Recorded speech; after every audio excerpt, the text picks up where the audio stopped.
Saggaa'e viidiyoon galakkisaa jiru kun namatti hin tolu. Ina salacha'eera na taakkateera. Maaliif Saggaa'e muudii itti hojjechaa jiru kun hin bareedu waansa? Muudii hin affaane muudii nama corrobu. Tole falli koo maaloo reema maal gochuu naa wayya? Bas gaabeer dhiisaa. Dhiisaa? Ati dhiisi malee gaanin dhiisu nuun poosti godhan viidiyoo. Hin ta'u kana nyaadhu kana nyaattal. Maal taatee bannaati maamnaa arrabsitaa ofumaa yoo qorri na dheena dhukkubaa jira manaan. Qorri si harukutu cabe harkatti. Qorri udduu kee harukutu. Waan faraan kuyi.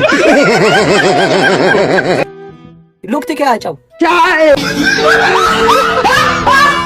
Fataa jettaa sayyuu. Qotoolana astakaakali. Amma tiktokii tasuma iyyuu fayyadaminaan jettee reemmati. Dhiisaa bakka akkasi. Dhiisaa hin naffa'u hin corrobu. Hin dhiisun nan godhan daawwattooti koo baay'ee na jaallatu mikkoonaan. Gasoo qottoo kaboota nana.